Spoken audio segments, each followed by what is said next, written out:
And we are live. Welcome to the Financial Advocacy Podcast. We are your Wolf of Wall Street hosts here today. You guys are such clowns right before the show starts.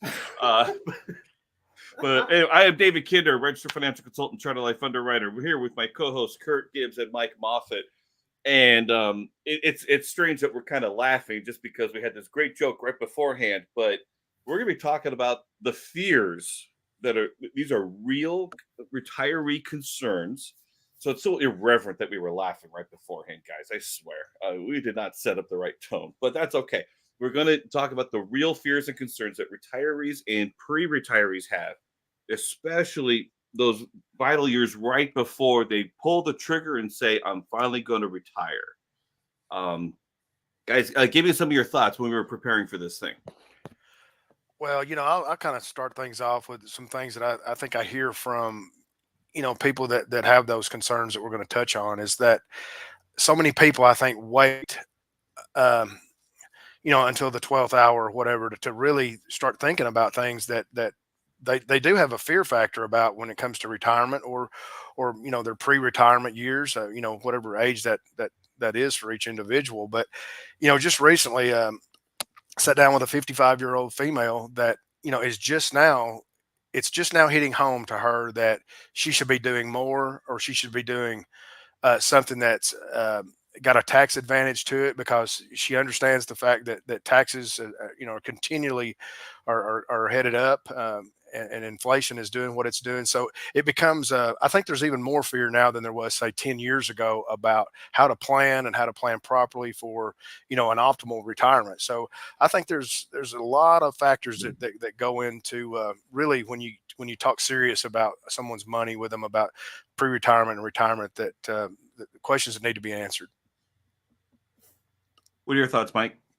Yeah, I think a lot of this came out of the discussion that the three of us were having kind of throughout the week about sequence of returns risk and how it is a lot different during the accumulation side when you're working and building up your retirement account versus on the other side of the mountain, on the distribution side, where now you're spending all of everything that you've saved because you're in theory no longer working. And so the sequence of returns risk is much greater because obviously losses during the distribution side in retirement affect the account much greater than they do on the accumulation side if you have time to recover from a downturn in the market. So I think we're going to get into that probably in a little more detail and kind of touch on a few different things, but that's kind of where the whole things stem from of this episode is talking about how that can affect your portfolio more so in retirement in the distribution side, even than on the accumulation side where you're building the account.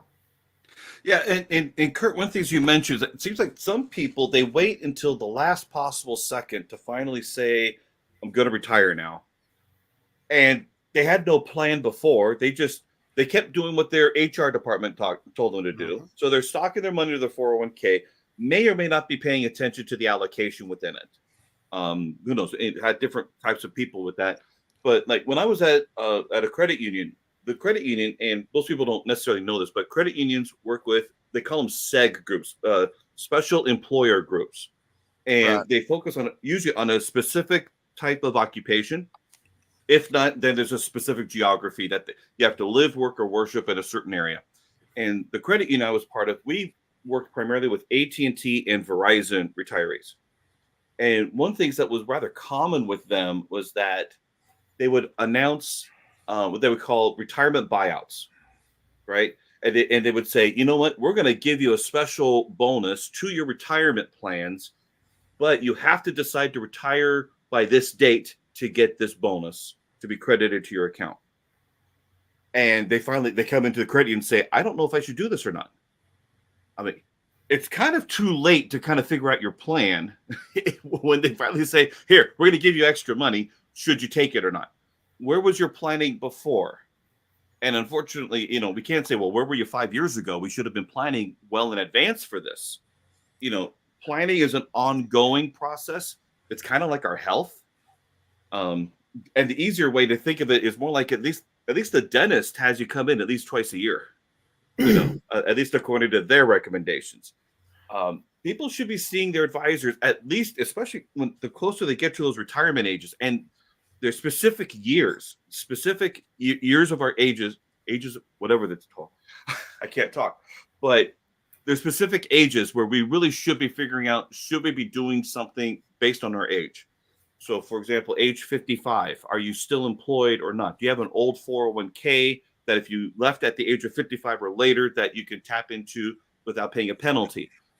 Age 59 and a half, now you can get access to your money without paying penalties.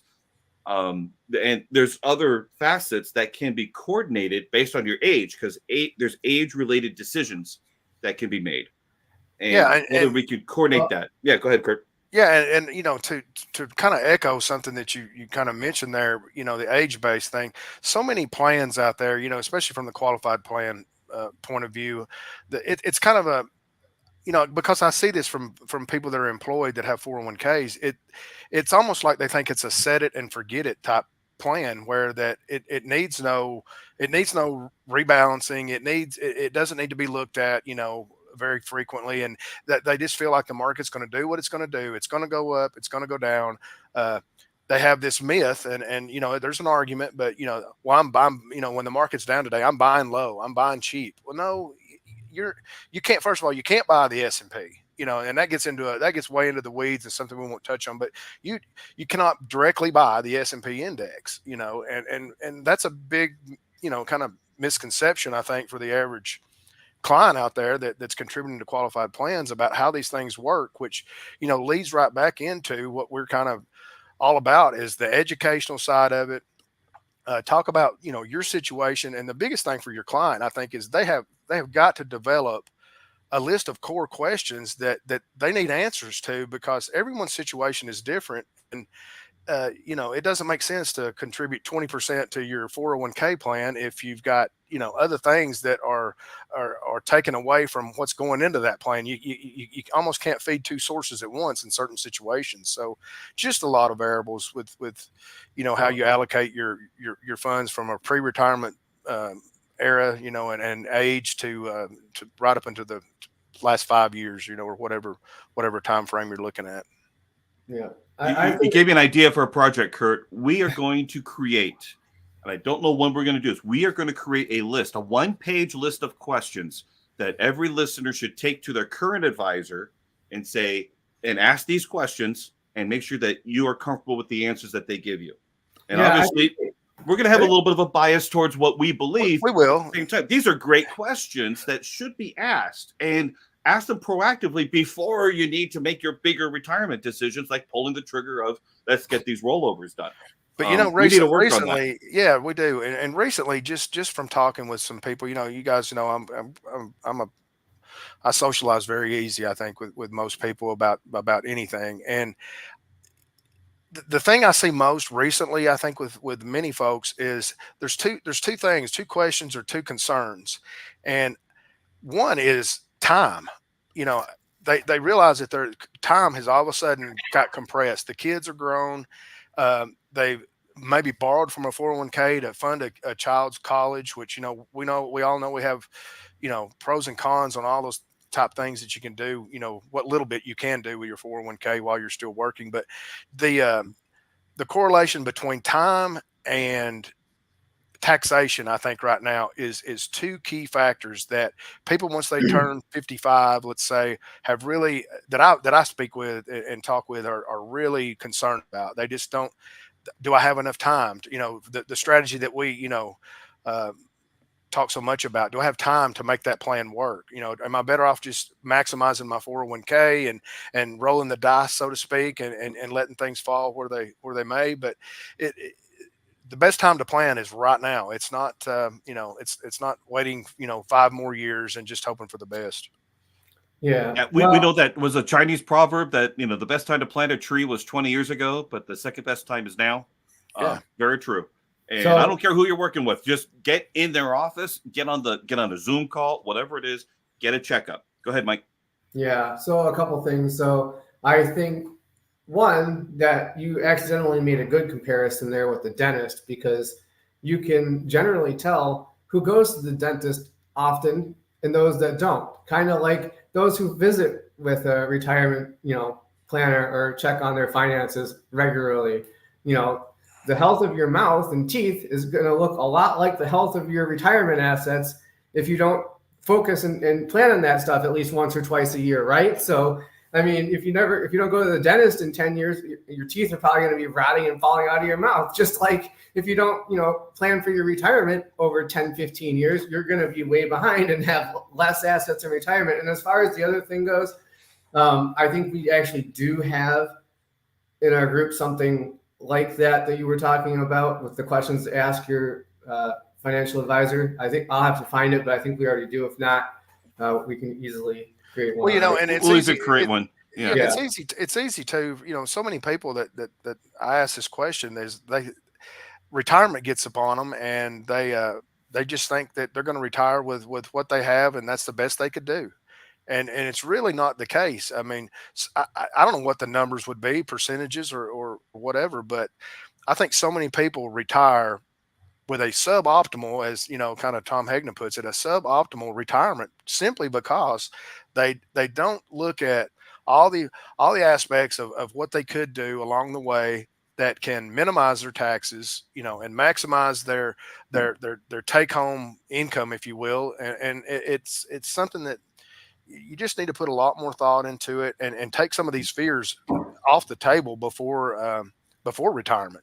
That's something you should really, I think, people that are really, in that early time frame of established with a good job and maybe good benefits. And I know they have families and things like that, but you can systematically, not really budget. I don't like the word budget, but you can systematically save and put money in places that are optimal at the time that will be, really optimal once, really optimized once you get out to retirement. If you just be a little proactive. Yeah, I'm trying to think of a correlation for what Mike said regarding the, seeing the dentist. Do you want a wooden retirement or do you want a natural enamel retirement? I don't know how to phrase that, but that was what I was thinking of. I'm like, you get those wooden teeth in there, that ain't going to work. But do you want a George Washington retirement or we have Sensodyne. Okay. Yeah, right. And the other thing, so much talk all the time, is about, from the investment side of things about, maximize, take advantage of the Roth and do things. I'm not against Roth IRAs at all, but there's a limit to that. And if you have the ability to exceed those Roth limits, I mean, we obviously know what the answer to that is. And so many people think, well, I'll just do the Roth from now on, and that'll get me where I want to be. But if it's inside wrapped inside those mutual funds and those portfolios which are really poorly managed, if you even want to call managed, I kind of get bent out of shape on everything you see about the Morningstar reports and how they, it's a computer cookie cutter program that's been around forever. And it's just a different spin on things, and advisors, they use it, consistently. And it's all about that pile of money for them. It's not about that exit strategy. And that's where the gold is. It's on the exit strategy. So going back, because one of the things that you said there, Kurt, was that some people, they just think the market's going to go up and they're going to go down. And that's true. And that's true because that's investment advice, but it's not necessarily good retirement advice, because the market could go down 20% the day of you wanted to retire. And that's the biggest wake-up call. See, up until 2008, the market ebbed and flowed, usually about 10% here and there. Not a huge deal. It wasn't that big of a deal for retirement planning. But as soon as 2008 happened, it was 50% in 2 months. That was a free fall. And it makes me so afraid for other people that you could be a victim of the market. And I'm going to share, I'm not set up for that particular slide. Let me fast forward to that slide because I did some analysis on some of this stuff. Let me show this one. And this was one of the funds. Well, we didn't do a complete analysis on this, but from 2000 to the end of 2007, this American Funds Capital Income Builder, this is a great fund. And I loved offering this one because it was reasonably smooth with decent gains. And Mike, your dog is really is sounding the alarm here for us. But decently smooth, decent gains, not a whole lot of volatility. But that was at the end of 2007. Now, let me show you 2008. Bam! I mean, that was a free fall through the end of that year. And just looking at this, assuming you didn't take anything back out, it took about 4.5 years to get back to where it was. And, obviously it's not the investment advisor's fault that the market crashed. It's not like, the retail advisors did anything on this, but the fact is that you could have to delay your retirement up to, 5 years if we had another big market correction like this. Now, the next slides, I've got another fund, same company, different one. This is an international fund, Capital World Growth and Income, a little more volatile from 2000, 2007 than the other one. But then it also fell a little bit more. And this one took about 5.5 years to get back to where you were. And when I think of, the timing of when someone wants to retire, which is a life cycle decision, but the market is not necessarily going to conform to you, it could really play a huge and make a huge impact. I mean, one of the things that we often say is that the day that you retire has more of an impact than just about anything else you choose. Well, and another thing is too, and we've talked about it numerous times. It's mentioned, obviously a lot in the group is, where your money's at is more important than what it earns, and it's so true. It's so true, and the volatility that this goes along with, really, and with those American funds, which is overall a very conservative portfolio of mutual funds, compared to the broader market of funds that are available out there. But it's just too many people are just not doing enough due diligence on their own homework to give themselves an opportunity to have that better than just whatever the market delivers in retirement for retirement funds. It's just if you're passionate about what you do, like we are, you really want people, to start the questions and start rattling their brain a little bit more about, asking questions. I have so many people that will ask me, well, how much money do I need to retire? Well, you really can't answer that question because, they just think they've turned 65 or they've turned 67. They even have friends that have lived maybe 7 or 8 years past that, and they get to, and pass away, and they're thinking, that could be me. I'm going to go ahead and retire, and then they find out that they don't have things in place to give themselves that optimal retirement with the funds they have, simply because maybe they didn't pay attention to their statement for 10 years, and whatever. It's out there. There are people that honestly I see it that do not take a really close look at where their money's at, and never open their statements sometimes till 10 years till retirement. And sometimes not opening the statements is a good thing. But at the same time, ignorance is not bliss. I would say during rocky periods, especially depending on your age, if you're up to age 55, fine, don't open your statements. Just, in a way, up to age 55, set it and forget it. Once you turn 55, you better start paying attention to where you're at. Not that there's a specific age, but if you're going to be set it and forget it until 55. And then you better start doing annual checkups at least, and just shopping for opinions. You mentioned a question there, Kurt, and it reminded me of Dr. Guy Baker's 3 questions that no one else can answer. And so these are great questions that we know how to answer, but that doesn't mean that the public necessarily knows. So the first question is, how much capital do you need at retirement?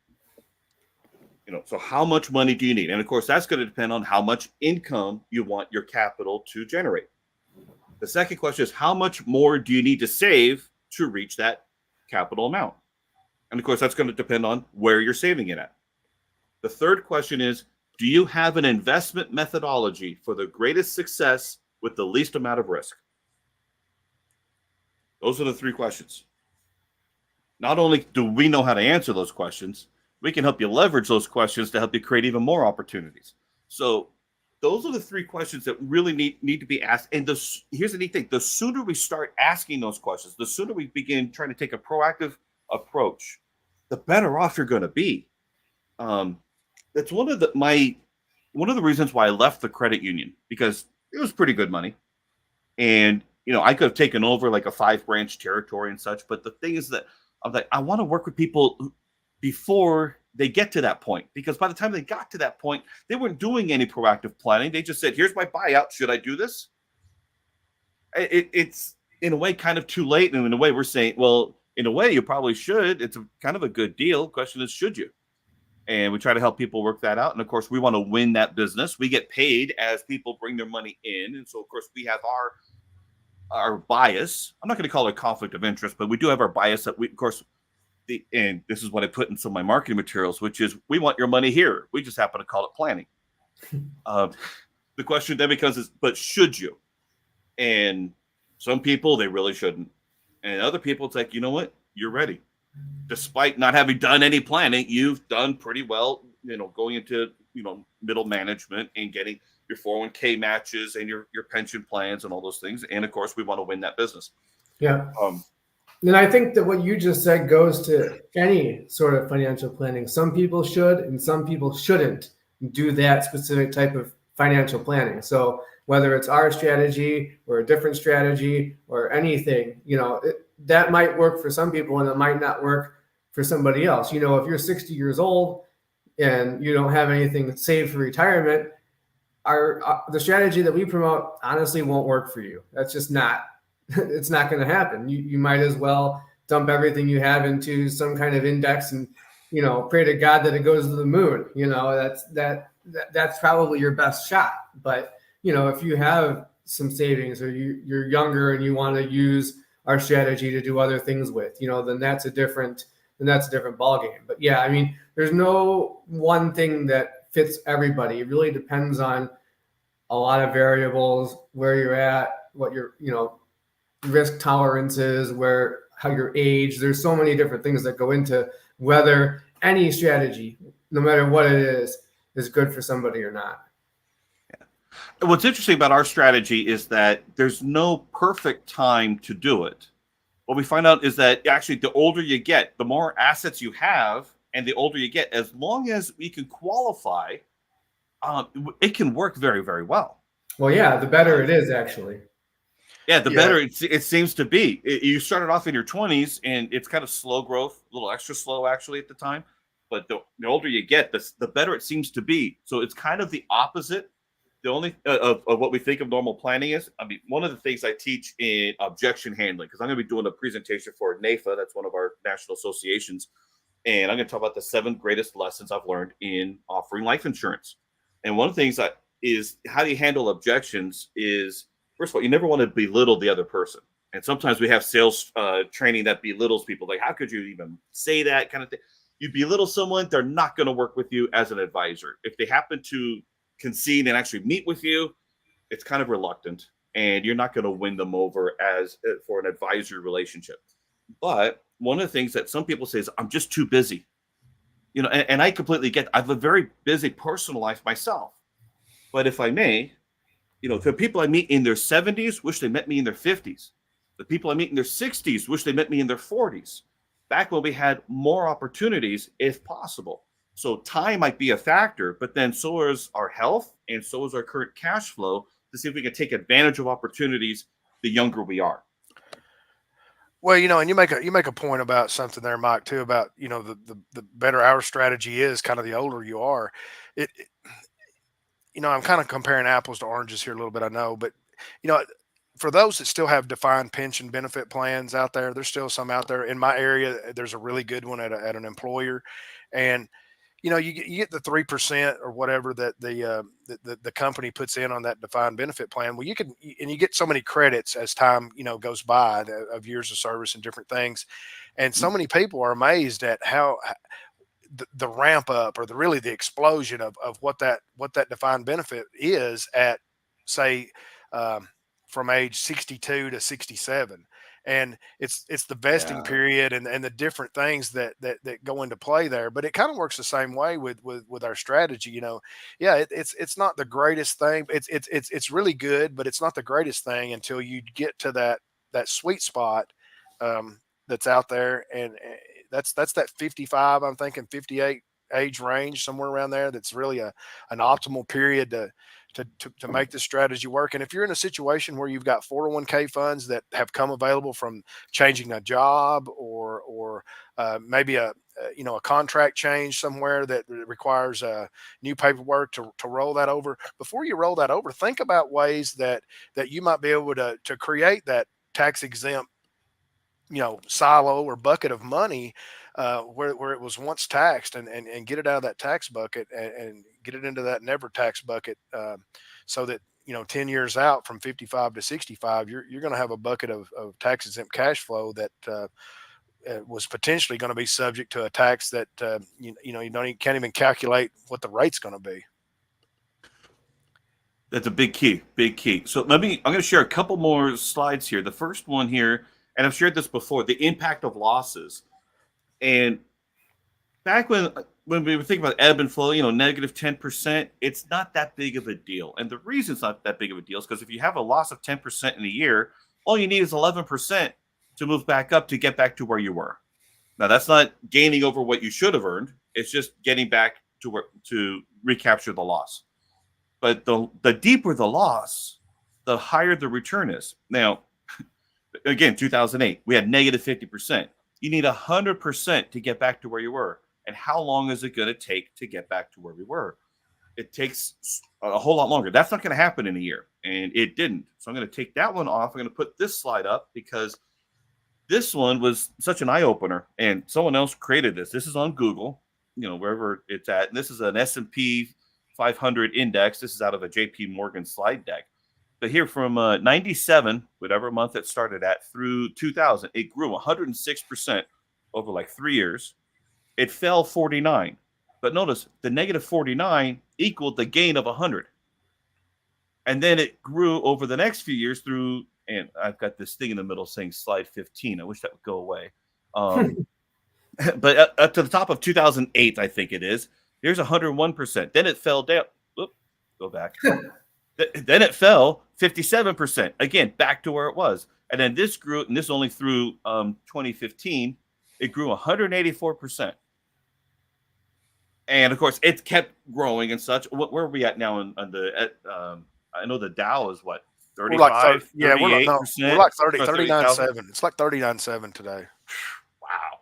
Now, well, this doesn't take into account, the correction that we had a couple of years ago either. But yeah, it has. Right. And there's been slight corrections here and there in between this. But yes, overall over the last 15, 20 years, or what have you, it has, generally speaking, continued to go on an upward trend. And that's kind of and upward is great for as long as it stays upward. And what we've been seeing lately, and I just did a thing yesterday regarding the inverted yield curve. And what is an inverted yield curve? And I'll just try to visually explain that. Is that a normal interest rate curve, especially in bonds? The longer you promise the money to be kept, the higher your interest rate is going to be. Right now, it's inverted. The shorter you promise it, the higher the interest rate is. The longer you have it, the lower it is. What is that trying to tell us? It says we want short-term money. We'll reward you for your short-term money. Long-term, we don't want it. And why is that? And the last time that really happened was right 2007, 2008. And that's this an indication of things going to happen. And I'm not one to predict doom and gloom, but I'd rather help people reposition so that they could take advantage of bad news rather than being a victim of it. I don't want to see people be a victim of their financial planning. I want to see people be able to take legal, ethical advantage of things that happen in the marketplace. Well, it's funny you talk about 2008 a little bit. It just kind of jogged my memory a little bit about something. I actually had a client in 2008, that had a little over 700,000 in a 401k in 2008. Yeah. Okay. The market did what it did, and it was basically free falling with no way to stop it, pretty much. And Right. he took a 700K 401k balance and lost $214,000. Okay. I don't remember the age of the gentleman exactly in 2008, but in order for him to even catch up a little bit and recoup some of that money, he actually retired in 2021 with almost the same dollar amount that he had in 2008, simply because of the just the catastrophic, a $200,000 loss at, in your early 50s, and then 2021, 10 years later, 11, 12 years later, you don't do a whole lot better. It's just, and that's why I say time, and it's such an impact that people don't really think about. And if you're not actively and proactive about, where your money's at, it's not just costly. It can make you work the rest of your life when you didn't have to. Yeah. Now, granted, I'm thinking about my brain's a human calculator, and I'm thinking, okay, he fell $200,000 from 700. I'm like, but was he contributing more over time? I mean, he must have adjusted his asset allocation within the plan to be very conservative, so he never lost another penny, which is probably why Yeah, he didn't it's participate the much in the gain. Yeah, Well, it got into that fear thing again. right. And That's that when makes fear hit sense. home right there. Fear hit home, for a lot Yeah. of people right When there. you're in that that time. when you're that age and you see that kind of a loss, a $200,000 loss in your portfolio, you're going to be freaking scared out of your mind, right? I mean, you don't want that to happen again. So even if the market, the S&P index recovered faster than that, that doesn't mean that he's going to necessarily recover faster than that, because maybe he reallocated all his assets and never moved them because of being scared of it happening again. And Exactly. I can see that, as a person that's, close to or in retirement, if in a couple of years the market drops 30, 40%, I mean, and you lose close to, half of your portfolio, I mean, that'd be pretty, I don't know. I feel like most people would be pretty terrified and worried to put, all their money back into the same index, or, not a more, at least most of it into a more conservative, risk pool than it was in, and risk losing that again, because you never know. Well, so many people that I was, communicating with, in 2008 were of the mindset of, oh, this is just a brief. This is just a brief little bump in the road that, it'll bounce back in a couple of weeks or a month or whatever. It didn't take but just, there was what, anywhere from a 28 to a 35% drop in '08. Best I remember, it was somewhere, I mean, I'm talking about the bigger index, but still, that's where that's where everyone's money was at. It wasn't in, it wasn't in the single stock somewhere. It was a Yeah, it broad. was broadly diversified. So we're not talking about like an Enron or Right. where everything was in one company's stock kind of a thing. In fact, there are laws now that you cannot put more than 10% of your contributions into your employer's stock if there is stock for that company, or at least the employer match. I think there's laws on that. Well, that's But kind of 2008 was really, the turning point for me, as to what I was looking to do with, people that wanted to talk about where to put their money. That's kind of what eye opened me with. It was an eye opener for me, was the strategy that's, it's been been around for 110 years. It's been right under our nose. It's available to every single one of us, and that's why I'm so passionate really about, the traditional financial planning. It's an illusion, and it's a failure for the bulk of every American taxpayer. It's just not a benefit to you in any way, form, or fashion, other than the bigger benefit going to the institution, or the firm that you're working with inside that portfolio of funds. There's a better way, and you need to do your research. Absolutely. But I'm still stuck on thinking about your client here, because if it were me at that point, it's like, look, if he's going to delay retirement that long, because he delayed it from 2008 until finally 2021, that's what, 13 years. Yeah. That's a good period of time. I would have been saying, you know what, if you're going to be delaying retirement, you need to not retire your asset within the plan. You need to put that back in so that you can rebound, and eventually, let's just say based on age, Now, if he was, let's say he's 55 at the time, or I'm pretty sure he was 55. years. I think he was 55. Yeah. Okay, so if he retired at 70, no, it would have been 67. He would have been 68, Yeah. 68, 69 or something. I'd say, look, once you turn, that's the 5 to 7, maybe once you turn 59 and a half, then allocate it to be a safer allocation. And by the way, just for the disclaimer, this is not investment portfolio advice. I am not a registered rep or an investment advisor representative, but generally speaking, you don't want to sell out when the portfolio is so low, because you won't participate in the upside, assuming there is an upside. And that's easy to say, right? But I know there's people that are, and some people might totally agree with you, and they're like, heck, now I'm going to go all in and I'm going to put it in some aggressive fund and I'm going to reallocate everything that way because the market just collapsed. Whereas other people, it's all about your mindset, right? So as other people might be like, you know what, the market just collapsed and I don't ever want to take this chance again. So I'm going to be as conservative as possible. And their mindset could always be in that fear mentality and mindset where they think that this is going to happen to them again. And so, some people might be like, hey, this is a great opportunity. I'm going to, go much riskier now and try to get all that money back. Whereas other people are going to be like, you know what, I don't ever want any more risk again. I can't take this. Just put me in as something as conservative as possible. So the advice that you're giving, Kinder, is right on. That's when you need to stay in and keep putting money into it.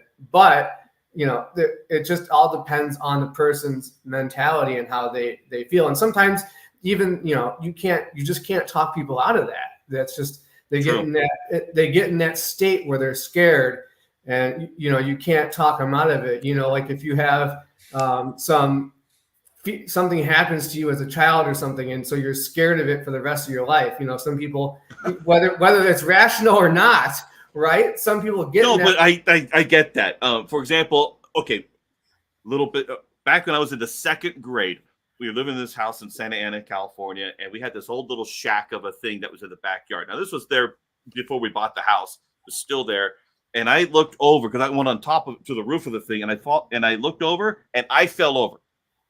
And I bumped my head and everything. Ever since then, I cannot get near a railing without saying I got to step back a little bit. It is with me for the rest of my life. I will not be able to shake it. I've tried, but I realized that's where it came from.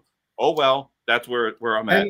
And no matter how much sense it makes, no matter how much people try to tell you that it'll be okay, to you in your mind, it does not compute. It doesn't matter. It doesn't apply. Right. And that's the same way for people that, when the market, go and you're about to retire, rolls back 30, 40, 50%, it might not matter what anybody tells them. They're going to be in that, state of fear and not ever be able to get out of it because they were, petrified by it. And it just, that's how they are. And that, I'm trying to find something to relate it to.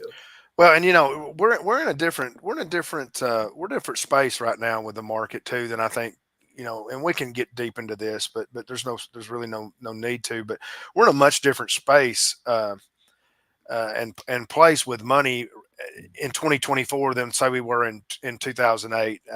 And what I mean by that is, you've got an inflation factor right now that is crippling. It's crippling America. It doesn't matter what state you live in. It's worse in some than it is in others.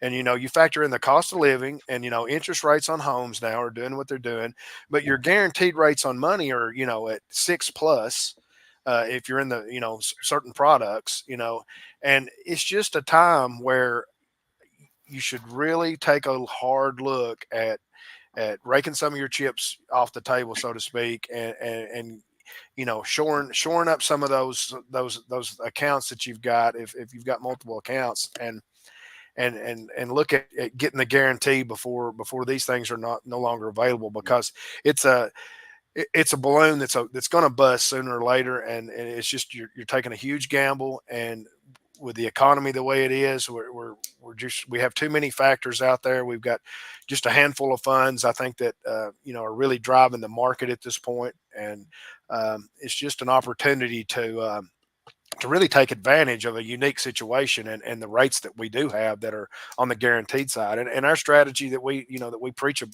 so much about is going to deliver those 5 and 6% yields on where we're putting that. And it's just a way to retire with less money before you have less money to retire with. And there is, I'm going to call it a legal cheat code on Mhm. all this. If you're at least age 59 and a half, if you're at least age 59 and a half and you're still working, it is possible to do what is called an in-service distribution. And Yes. what that is that you can do an in-kind distribution. You roll out a good portion of your retirement funds, but you have to be at least age 59 and a half. We can roll out a good portion of that to an IRA, and that could be an IRA at wherever you decide to have that. Of course, what we would probably recommend is we do an IRA annuity that would allow you to have principal protection with some indexed type growth. This is a fixed account, and then we can distribute some of those assets. Got to pay taxes on it, and then we can start funding the strategy over time. It's a strategy that can help you take control and be able to lock in the gains that you do have. Granted, you can't roll it all over. I think it's probably limited to like at the most 75% of your plan. I don't know. Every plan might be different, and not every employer will let you. But it's an opportunity that you can roll over a good portion of your funds, take control of it, and then start doing not just asset allocation or asset diversification, but also tax diversification as well. So that is a legal cheat code that not too many people really know about, but it's in most employer plans. So I want to make sure we got that out there. Reach out to us if you want more information on that. We can call your employer, HR, your 401k and pension custodians and see what's possible that could be done. And the thing too about being proactive, a little bit is you're not going to get the person on the other end of the 1-800 number at Vanguard to tell you, what's best for you to do with 400 or 500K of money in a 401k, when the market is at a number right now that's just, I'm just blown away by where we're at in the market that we haven't already made, not a correction, but correction, not an adjustment, because I think it's my own personal opinion. I just think we are teetering on a catastrophic fall in the market. I think it's poised to do that. Well, one of the things that I like about what we do is I don't have to pay that much attention to the market. The only two things I'm concerned about right now is the current presidential election, whichever way that's going to go, and who's counting the votes. That's going to be all very interesting to find out. And Mike, you're laughing here, but you're the one in Illinois, dude. Anyway, but it's not just the presidential election, but the Trump Tax Cuts and Jobs Act ends at the end of next year. So it's not only who's going to be president, but who's president, and then are they going to be continuing that and renewing it for another 4 years, 8 years, whatever it is, or are they going to be making some changes? And the changes, who's going to be in the crosshairs? Let's call it if the Democratic side wins, whether it's Biden or whoever else they put in, they're still trying to make up their mind on that. Are they still going to keep the same state tax deduction as it's been now? So if right now, like in California, we have much higher state taxes, but we're capped to deduct against our federal taxes by $10,000. Everything above that, you're still paying your taxes. You can't deduct that against your federal taxes. Will that continue on? Or because if it's the blue side, the Democratic side, you would think that they would adjust that so that there would be a blue state tax relief kind of a thing. Because if it's Trump, I don't think he's going to he's just going to keep the current tax code going forward. So I could see either way.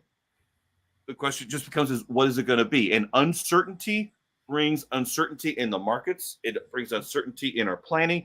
And the question is, can we turn that into opportunities for ourselves and opportunities for the clients to make sure that they can take advantage of uncertainty rather than being a victim of it? It's the biggest issue.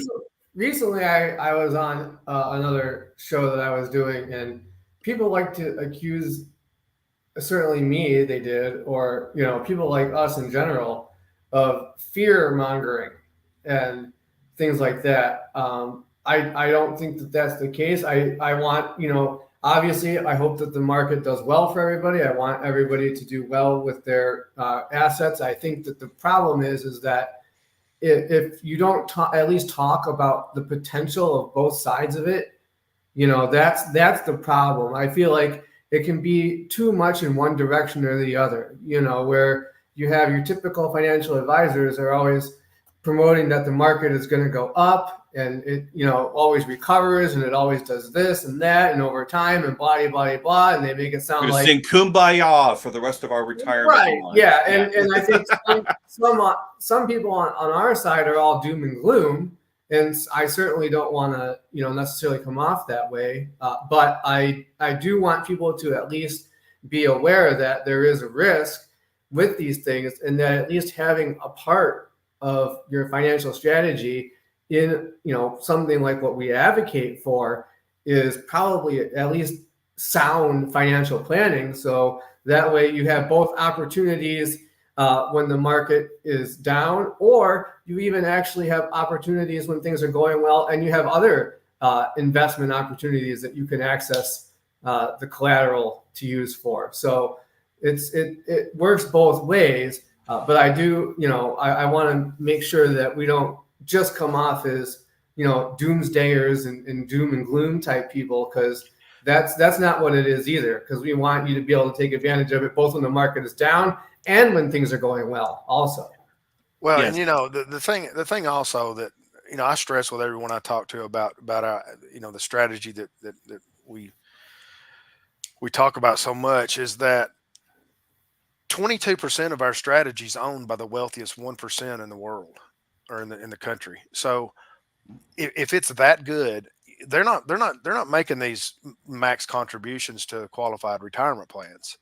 They're putting money in this circle that we talk about that where it's never taxed, and never taxed money is obviously going to spend a whole lot better than taxable money. And that gets into a conversation and probably a podcast that we'll have later on about, kind of teasing people with, places that rate of return doesn't have to be, 10 or 12% to net, X amount of dollars at a different, at a different rate. So it's just, I think it's fascinating to me that the truly wealthy, which kind of got me, really sparked about finding out more about how the tax code works, to find out that 22% of a strategy is owned by the wealthiest 1%. So they obviously know, they know something that really all of us, should be aware of, and it's available to us. We just have to get the word out.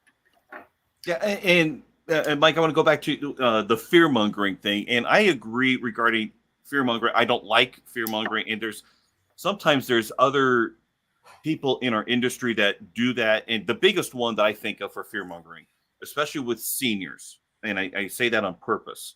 And with fear mongering, they say the FDIC only has pennies on the dollar to cover your. I'm like, you know what? The FDIC is covered by the Federal Reserve, and they can print money. There's no problem there. So that's fear mongering. There's certain things that are designed to elicit things that are just not true. They're just expanding on some statistic to create fear. That's fear mongering. What we're talking about is real. Mm-hmm. If we keep it to the reality, it's not fear mongering. It's more or less news reporting, quite frankly. We're going to report to you the news. You decide what you think of it. If you think it's fear mongering, you're probably in denial, and you might be a victim of not taking action. But that's on you. I don't take responsibility for that. So, for example, I'm going to bring this up real quick. There's the U.S. debt clock. Right. Is this fear mongering? $34.8 trillion of national debt. Now, what was it? Back in 2020, the last election year, it was 28.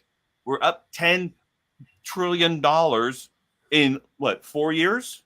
Hello, we got a problem. And that's not fear mongering. That's the truth. And if you're afraid of the truth, I probably can't help you. Right. Well, and it kind of goes back to our three questions. Do you want to retire? You want to in the same lifestyle? Do you want to make more money? And do you think taxes are going up? If your answer is yes to all those things, then we can help you mitigate any issue you've got, financially with your retirement plans, and take those retiree fears and those, pre-retiree fears, we can take that off the table, and it just becomes a matter then of executing a strategy, following through with it, keeping up to date on any changes that take place, because we all know life happens. It's you're not gonna fly through 10 or 15, 20 years of working toward retirement without a bump or two in the road, or even worse. And if we can answer those three questions and show you a strategy that takes a lot of that fear out, then I think you should at least, like you said earlier, Mike, you should at least take a look at where you're at, and if it makes sense to you. Agreed. So we're probably going to wrap it up here, but yeah, next time let's talk about those three questions and then the other three questions I mentioned earlier. We'll do some math on some of this, and let's see which strategies are easier to attain, and then which strategies will position you to take advantage of other opportunities or make you a victim. We should talk about that next week. Sounds good. So, gentlemen, we'll leave it at that. Thank you, everybody, for watching and listening. Make it a great day. Please be sure to hit like, share, subscribe. Do the things. We'll catch you next week. All right. See you then. See you guys. You guys.